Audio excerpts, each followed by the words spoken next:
Lorsque j'ai commencé la parfumerie, mes maîtres me disaient de prendre le temps d'être créatif, car après, tout allait changer. Et je suis devenu un nez, une machine à faire des formules, tributaire du marché et des tests consommateurs. Je sentais, mais je ne ressentais plus rien. Je n'avais plus le temps. Le temps, c'est pourtant l'ingrédient le plus important dans la création. Le temps de contempler, le temps de se souvenir. Conifères, mousse, terre, promenade de mon enfance dans les forêts vosgiennes. Et puis, les parfums de ma mère. Ça demande un véritable effort de prendre le temps. Beaucoup de patience pour rester là, des heures durant, à l'affût de ses propres émotions.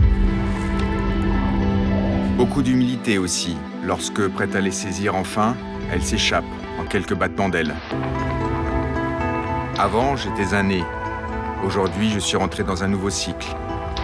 Je suis libre, enfin. Libre d'innover, de chercher mes propres matières. Toutes ces sensations que j'avais perdues. J'ai réappris à parler de moi. Le parfum est un message, une émotion que l'on envoie. C'est un dialogue entre elle et moi.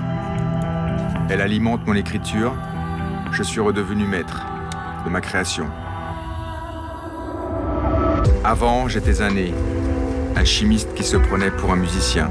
Aujourd'hui, je me sens comme un architecte. Je réfléchis en volume, en texture, en couleur. Ce parfum est comme un vieux palais en ruine.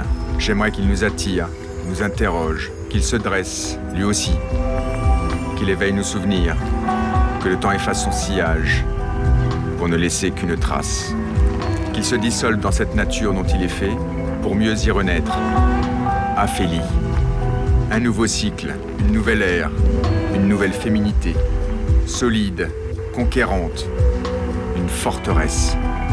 Pierres de taille que j'érige les unes sur les autres. Et cette végétation qui serpente. Sève aqueuse, vert croquant. Une nature qui envahit ses vestiges, se réapproprie les lieux pour leur donner une nouvelle vie, un nouvel équilibre.